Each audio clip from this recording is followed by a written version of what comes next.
جب میرا دل چاہتا ہے کہ میں اللہ سے باتیں کروں تو میں نماز پڑھنے لگتا ہوں، اور جب میں چاہتا ہوں کہ اللہ مجھ سے باتیں کریں تو میں قرآن پڑھنے لگتا ہوں۔ تو رات میں کبھی قرآن کھول کر بیٹھیے۔ ڈاکٹر اقبال جرمنی سے ڈاکٹری پڑھے ہوئے آدمی تھے، لیکن اس شخص کا قرآن پڑھنے کا مزاج یہ تھا کہ جب وہ قرآن رات کو پڑھتے تھے تو اتنا روتے تھے کہ صبح کو جو ان کے آنسو مصحف قرآن پہ گرتے تھے تو دھوپ نکلنے کے بعد وہ قرآن کے اوراق سکھانے کے لیے ان کے گھر والے رکھ دیا کرتے تھے۔ اقبال کی شاعری میں جو چاشنی ہے وہ قرآن کی برکت ہے، وہ درود مصطفیٰ صلی اللہ علیہ وآلہ وسلم کی برکت ہے۔ ڈاکٹر اقبال نے اپنی قوم سے مخاطب ہو کر کہا تھا کہ تم نے قرآن سے مرنا سیکھا ہے، مرنا، کاش کہ تم قرآن سے جینا سیکھ لیتے۔ بھئی مرنے والوں کے سرانے ہم کیا پڑھتے ہیں؟ سورہ یاسین پڑھتے ہیں، اور عقیدہ کیا ہے؟ حدیث بھی ہے کہ جو شخص سکرات والوں کے پاس قرآن پڑھے گا تو موت کی تکلیف آسان ہو جائے گی۔ تو جس قرآن کی برکت سے موت کی تکلیف آسان ہو سکتی ہے، کیا اس قرآن کی برکت سے زندگیوں کی تکلیفیں آسان نہیں ہو سکتی؟ موت کی تکلیف مشکل ہے یا زندگی کی تکلیف مشکل ہے؟ موت کی تکلیف زیادہ ہے، زندگی کی تکلیف کی کوئی حیثیت نہیں ہے۔ تو فرمایا کہ اقبال کہتے ہیں کہ تم نے قرآن سے مرنا سیکھا، تم قرآن سے جینا سیکھو، قرآن اپنی زندگی میں شامل کرو۔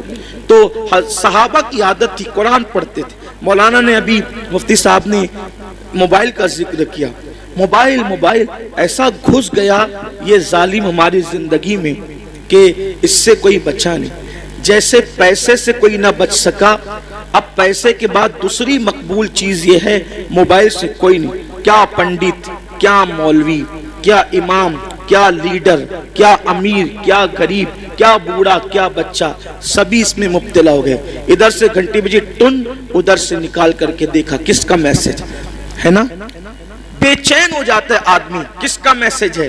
نادان انون پرسن کا میسج دیکھنے میں تجھے اتنا شوق اور اتنی دلچسپی ہے، کبھی خدا کا میسج دیکھنے میں بھی تجھے دلچسپی ہوئی؟ اس نے بھی تو کوئی میسج بھیجا ہے نا، اس کا بھی تو کوئی فرمان ہے، اس کا بھی تو کوئی حکم ہے، اسی کو قرآن کہتے ہیں۔ آؤ قرآن کی طرف۔ اللہ کے رسول صلی اللہ علیہ وآلہ وسلم نے حجۃ الوداع کے موقع پہ فرمایا تھا کہ میں تم میں دو بھاری چیزیں چھوڑ کر جا رہا ہوں، اور دونوں کا دامن مضبوطی سے پکڑے رہنا، تم کبھی گمراہ نہیں ہو سکو گے۔ فرمایا تھا ایک اللہ کی کتاب ہے اور دوسری میری اہل بیت ہے، اور یہ بھی فرمایا تھا، یہ بھی کہا تھا کہ یہ دونوں کبھی جدا نہیں ہوں گے حتیٰ کہ حوض کوثر پر مجھ سے آ کر ملاقات کریں گے۔ امام حسین نے کربلا میں بتا دیا کہ نانا کے فرمان کی حقانیت کیا ہے۔ فرمایا کبھی جدا نہیں ہوں گے۔ گردن کٹ گئی، حسین قرآن پڑھ کے بتا رہے ہیں لوگوں دیکھ لو ابھی بھی قرآن سے ہمارا تعلق کتنا مضبوط ہے۔ جان سے ہمارا تعلق کٹ چکا ہے لیکن قرآن سے ہمارا تعلق اب بھی باقی ہے۔ اور حسین پاک نے قرآن پڑھا، نیزے پر قرآن سنایا، تو یہ قرآن ہے۔ اور ان کے والد تو کیسے قرآن پڑھتے تھے، مولا علی کیسے فرماتے تھے کہ میں گھوڑے کی ایک زین پر قدم رکھنے کے بعد دوسرے زین پر قدم رکھنے سے پہلے پورا قرآن ختم کر لیا کرتا ہوں۔ ابھی لوگ تامک توئیاں کر رہے ہیں کہ یہ کیسے ہو سکتا ہے۔ فرمان پر سب کا یقین ہے، فرمان پر سب کا یقین ہے کہ مولا علی نے کہا گھوڑے کی ایک زین پر قدم رکھنے کے بعد دوسرے پر قدم رکھنے سے پہلے پورا قرآن ختم کر لیتا ہوں۔ کیسے؟ اگر کبھی وقت رہا تو یہ راز ضرور بتاؤں گا کیسے، لیکن یہاں عنوان قرآن ہے، اس لیے انشاءاللہ کسی موقع پر مجھے یاد دلائیے، جب مولا علی پر گفتگو ہو تو بتائیں گے کہ ایک زین پر قدم رکھنے کے بعد دوسرے زین پر قدم رکھنے میں کتنا ٹائم لگتا ہے۔ کبھی گھوڑا دیکھا ہے؟ اس پہ بیٹھے ہو، سنت سمجھ کے کبھی بیٹھنا۔ پہلے لوگ بارات میں بیٹھتے تھے، اب بند ہو گیا۔ اگر چالو بھی ہو جائے تو مجھے کوئی نقصان نہیں، بینڈ باجا بند کرو، گھوڑے پہ بیٹھ کے جانے میں کیا پرابلم ہے؟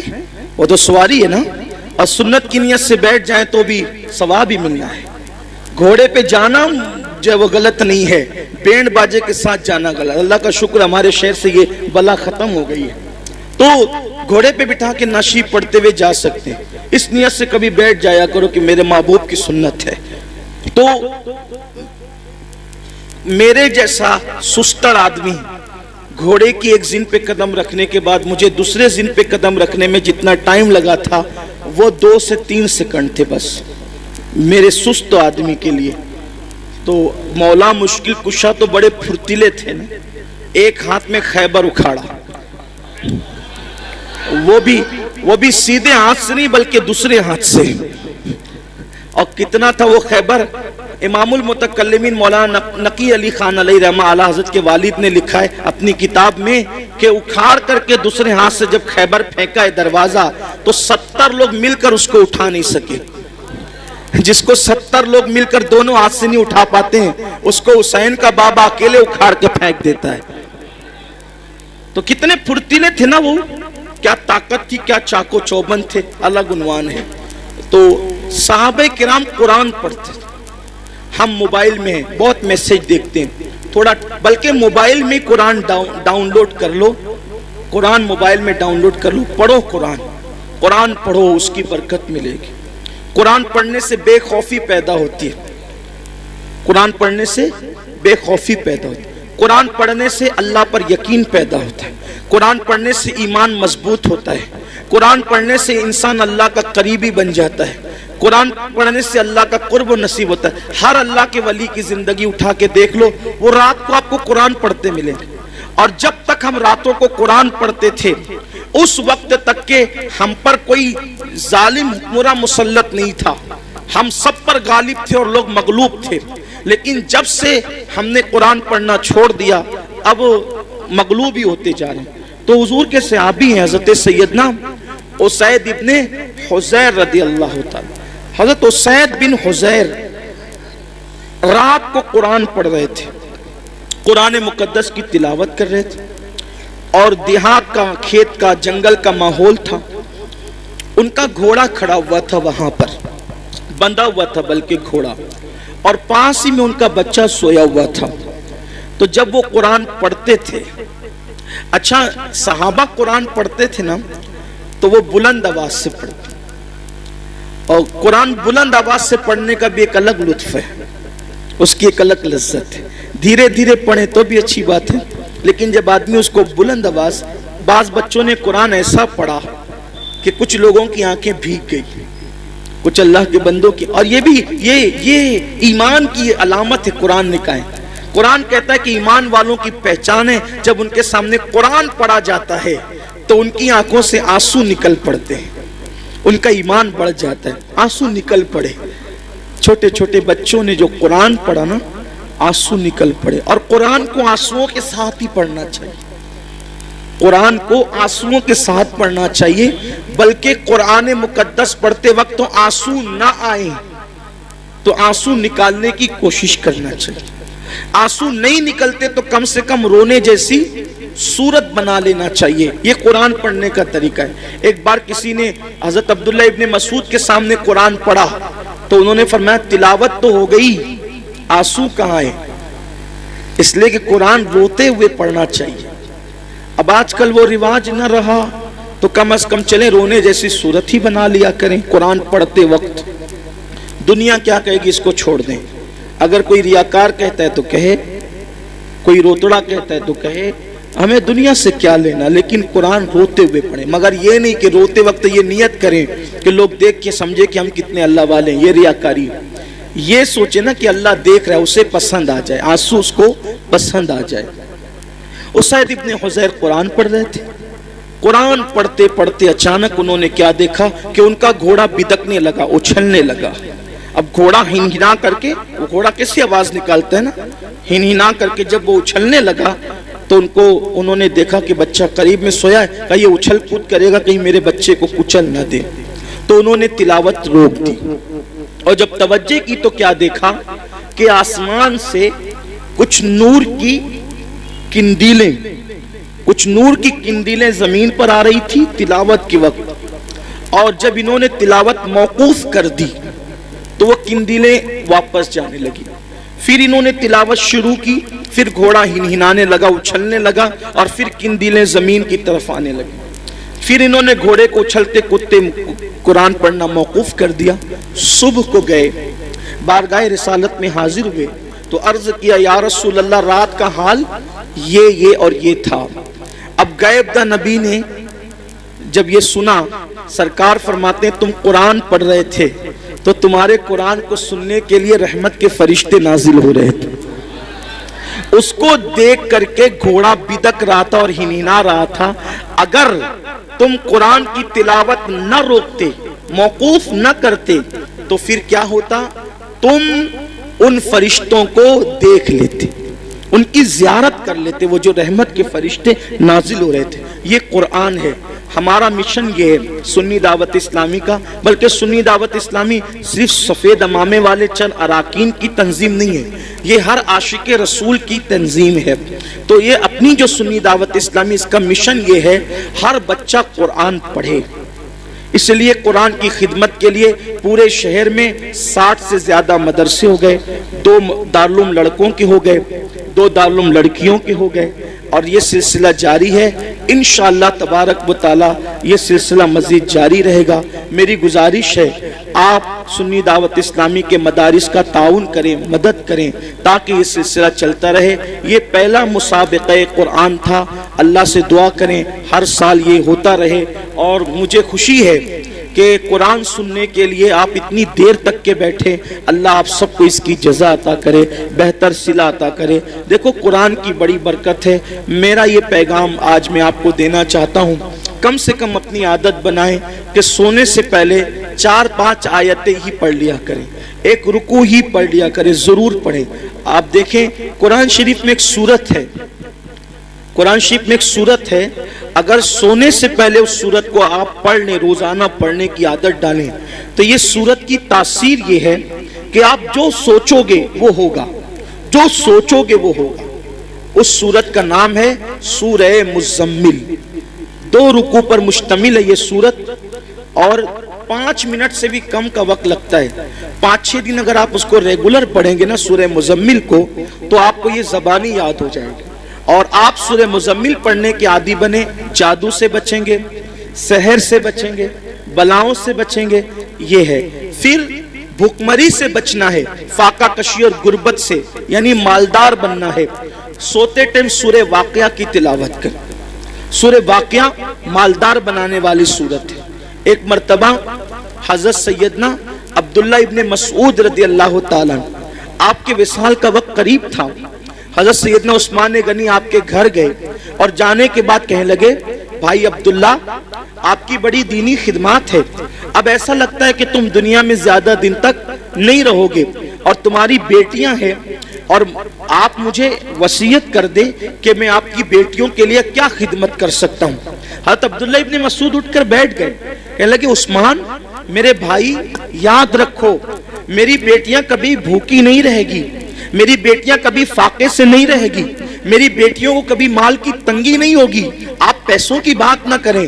حضرت عثمان غنی نے کہا کیوں عبداللہ، ہم تو یہ سمجھ رہے تھے کہ تمہارے پاس مال نہیں ہے، اتنے یقین سے جو بات کہہ رہے ہو ایسا لگتا ہے کہ شاید تم نے بیٹیوں کے لیے بہت مال اکٹھا کر رکھا ہے۔ عبداللہ بن مسعود کہتے ہیں نہیں، بیٹیوں کے لیے مال اکٹھا نہیں کیا ہے، مجھے اپنے نبی کے فرمان پہ بھروسہ ہے۔ اللہ کے رسول علیہ السلام نے فرمایا کہ جو سونے سے پہلے سورہ واقعہ کی تلاوت کر لے گا اس کے گھر میں کبھی فاقہ کشی نہیں ہو سکتی۔ میں نے میری بیٹیوں کو سورہ واقعہ کی تلاوت کرنے کا عادی بنا دیا ہے، جب تک وہ سورہ واقعہ پڑھتی رہے گی انشاءاللہ کبھی ان کو فاقہ کشی کی نوبت نہیں آئے گی۔ یہ صحابہ کا یقین تھا۔ بہت ساری بچیوں کو رشتے نہیں آتے، سورہ یاسین پڑھیں، عصر کے بعد پڑھیں، ان کو اچھے رشتے آئیں گے۔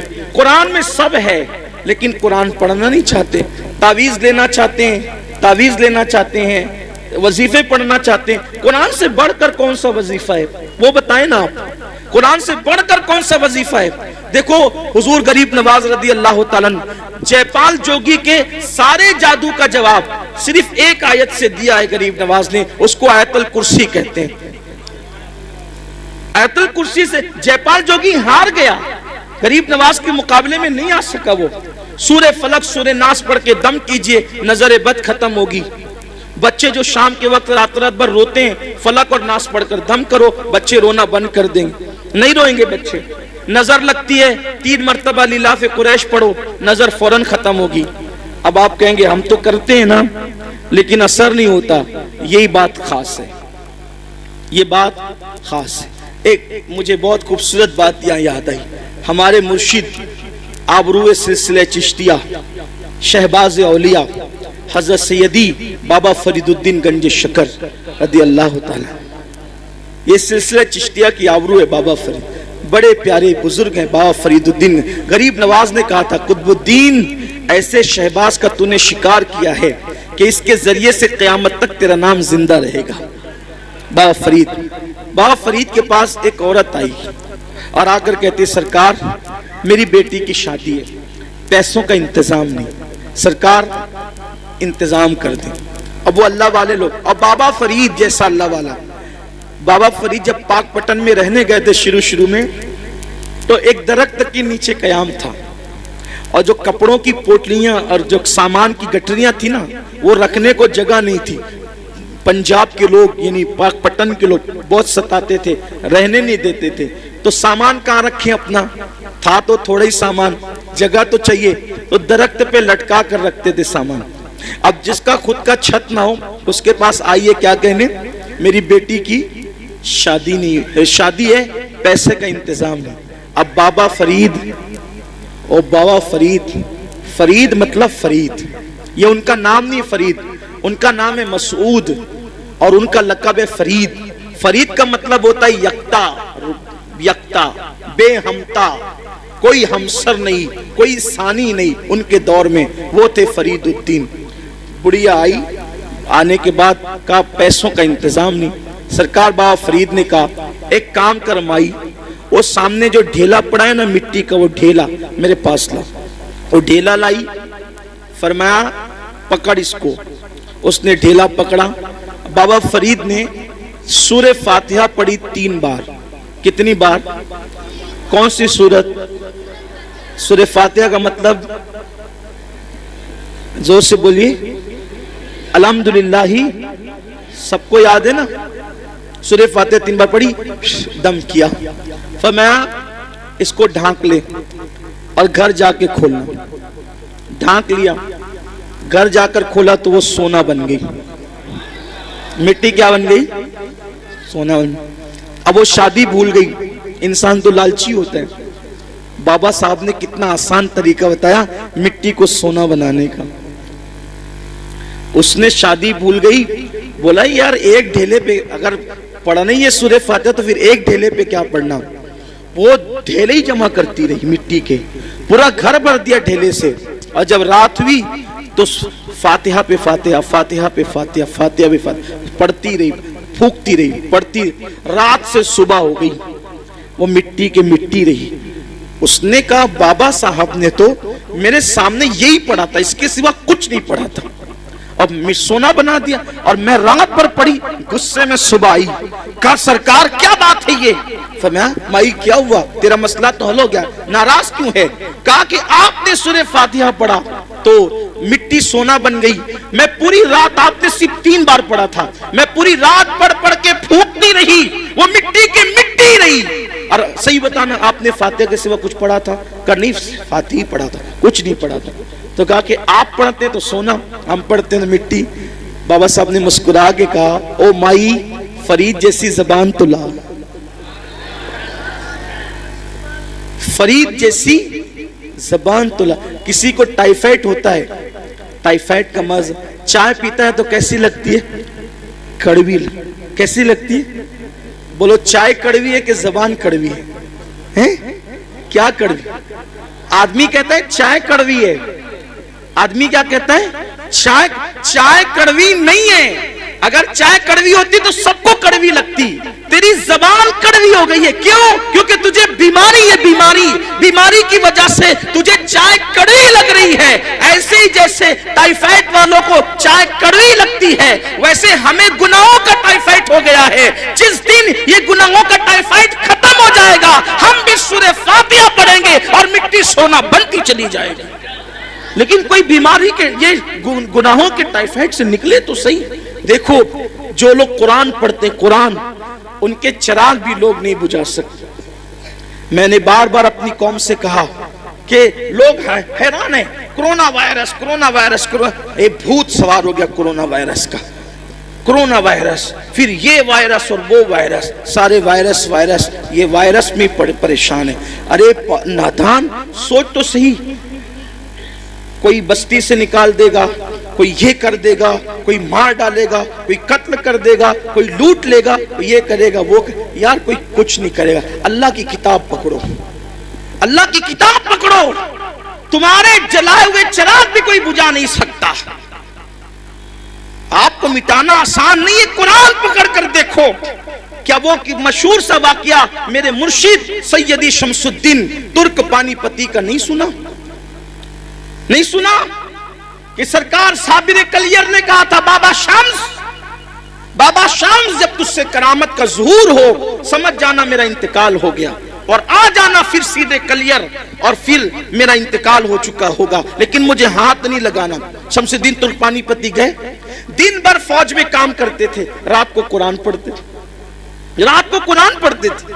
بادشاہ حملے پہ حملے کر رہا تھا، ناکام ہو رہا تھا۔ ایک دن بادشاہ نے رات کے وقت ہاتھ اٹھا کے دعا کی، مولا کامیابی نہیں ملتی، ارشاد ہوتا ہے طوفان آئے گا اور جس کا چراغ طوفان میں بھی جل رہا ہوگا۔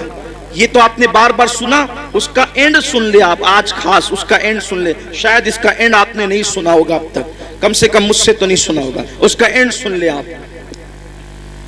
بادشاہ سے کہا طوفان آئے گا، چراغ نہیں بجھے گا۔ بادشاہ طوفان کا انتظار کرنے لگا، طوفان آیا، بادشاہ باہر نکلا تو خیمے سب کے اڑ گئے تھے۔ دیکھا کہ ایک چراغ جل رہا ہے، ایک چراغ جل رہا ہے، اور وہاں بیٹھ کر قرآن پڑھنے والا قرآن پڑھ رہا ہے۔ بابا شمس الدین کیا کر رہے تھے؟ قرآن پڑھ رہے۔ وہاں گئے، پیر پکڑ لیے، سرکار آپ دعا کر دے قلعہ فتح ہو جائے۔ فرمایا تو کسی غلط جگہ آ گیا، یہاں کیا ہے؟ تو کہا کہ حضور مجھے بتایا گیا خواب میں کہ جو صاحب کرامت ہوگا اسی کی دعا قبول ہوگی۔ کہا کہ صاحب کرامت بہت لوگ ہیں، میں تھوڑی۔ تو کہا کہ توجہ تو کریں، اس سے بڑی کرامت کیا ہوگی کہ لوگوں کے خیمے اڑ گئے اور آپ کا چراغ بھی نہیں بجھتا، یہ چراغ جل رہا ہے۔ وہ چراغ کیوں جل رہا تھا؟ حضرت شمس کا چراغ کیوں جل رہا تھا؟ چراغ اس لیے جل رہا تھا کہ وہ چراغ کی روشنی میں قرآن پڑھ رہے تھے۔ چراغ کی، یہاں تو لائٹ کی روشنی میں بھی قرآن نہیں پڑھتے، وہ لوگ چراغ کی روشنی میں قرآن پڑھتے۔ تو میری گزارش ہے قرآن کو عام کیا جائے، قرآن کو عام کریں، قرآن پڑھیں، قرآن پڑھائیں۔ اللہ تعالی ہم سب کو قرآن پڑھنے کی توفیق عطا فرمائے۔ اور آج کی اس مبارک محفل میں عہد کر لیں کہ اپنے گھر کے ایک ایک بچے کو توجہ میری طرف کر لیں۔ بس اب اختتام ہو گیا، یہ جج حضرات تشریف لے آئے ہیں۔ جب جج آ جاتے ہیں تو پھر اپنی ضرورت نہیں رہتی، اور یہ لوگ مجھے بٹھاتے اس لیے کہ جب تک جج نہیں آئے تب تک بیٹھے۔ یہ کوئی تقریر سننے کے لیے تھوڑی بٹھایا ہے، یہ تقریر کہا کہ جج آئے تب تک بولیے نا۔ تو جزاک اللہ، بڑی نوازش، اللہ آپ لوگ کو محبت و سلامت رکھے۔ اصل زندگی ہنس بول کے گزارنے کا ہی نام ہے۔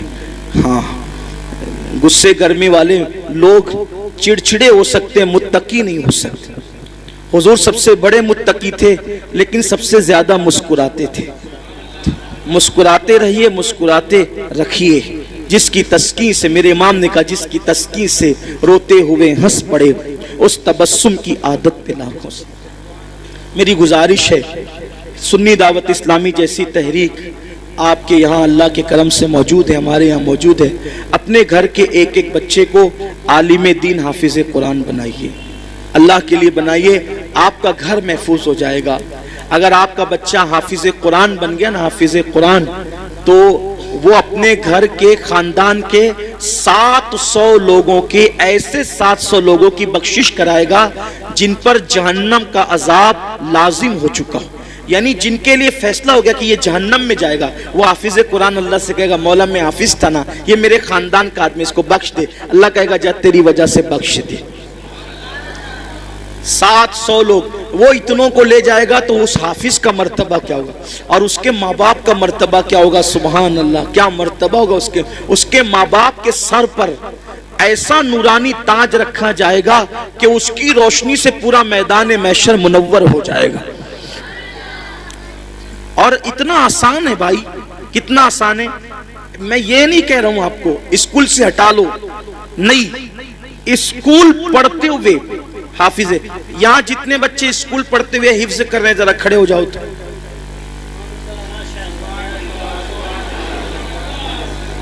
یہ سب بچے اسکول پڑھ کے حفظ کر رہے ہیں، اور اس میں سے 6 بچے اس سال حافظ قرآن میں، کتنے؟ 5 بچے، معاف، جامعہ پہ 6 تھے، یہاں 5۔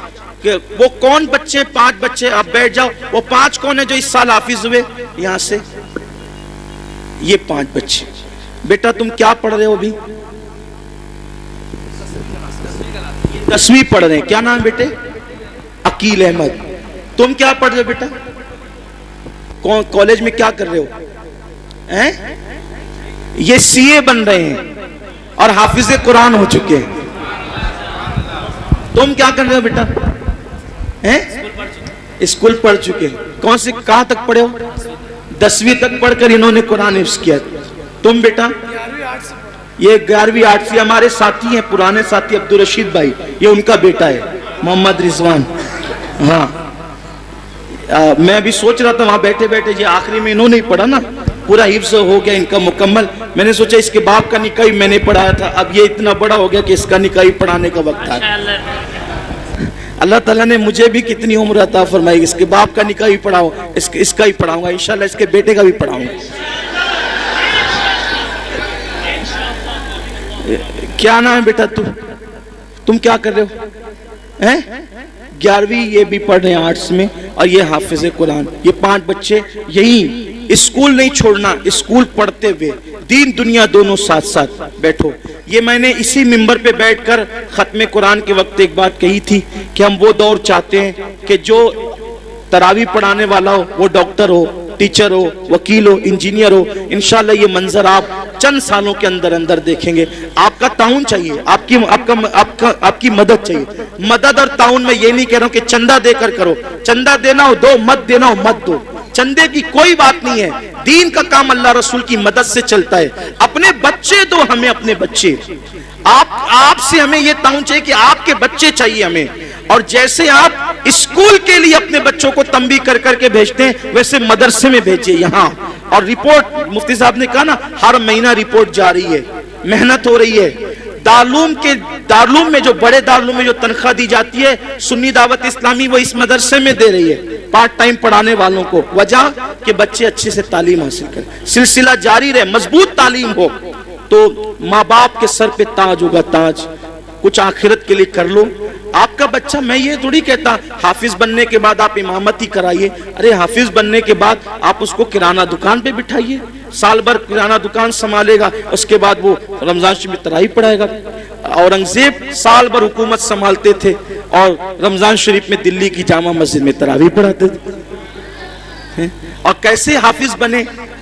اب وہ بات پوری بول کے پوری کر دیتا ہوں، ختم کر دیتا ہوں۔ جو لوگ سن چکے ہیں وہ سن چکے، جو نہیں سنے ان تک پہنچے۔ میری بہنوں تک میری آواز پورے شہر میں پہنچ رہی ہے۔ ماؤں سے بھی کہتا ہوں، جنتی بننا ہے، موقع ہے، اپنے بچوں کو عالم حافظ بناؤ۔ آپ کے لیے نجات کا ذریعہ بنے گا آپ کا بچہ۔ اورنگزیب کے بیٹے حافظ قرآن بنے، حافظ قرآن بنے تو اورنگزیب نے کہا جاؤ بیٹا دادا کو سلام کر، یعنی شاہ جہاں کو۔ کس کو؟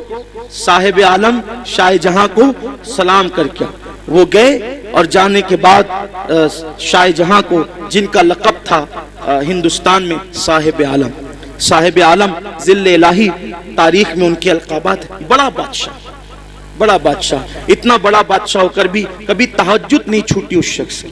شاہ جہاں تہجد گزار بادشاہ گزرا ہے، کبھی نماز نہیں چھوٹی اس شخص کی۔ شاہ جہاں جسے لوگوں نے تاریخ الٹ پلٹ کر دی، بادشاہوں سے بدگمان کرا دی۔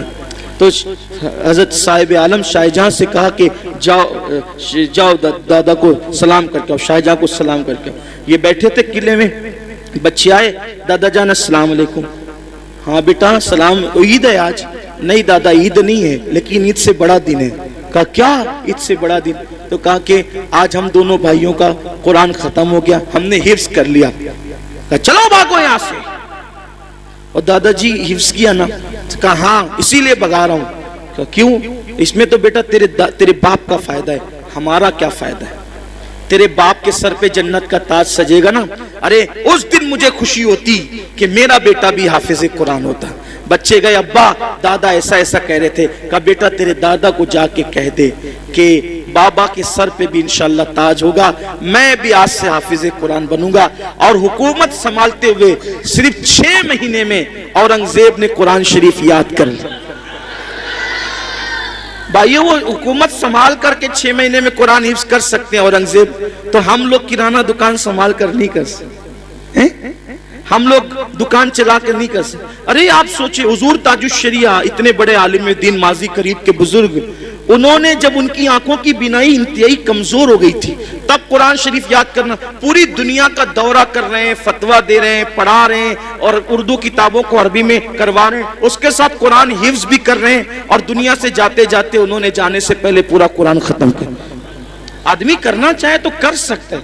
میں بہت مصروف ہوں، ارے کیا مصروف ہے، پورا دن تو ادھر ادھر بیٹھ کر کے جو ہے وہ وقت برباد کرتے ہو، کچھ ٹائم اللہ کے لیے نکالو، ٹائم دو اور قرآن حفظ کرو، 2 3 آیتیں بھی کرو گے تو بہت یاد ہو جائے گا۔ ویڈیو پسند آئے تو آگے شیئر کریں، چینل کو سبسکرائب کریں۔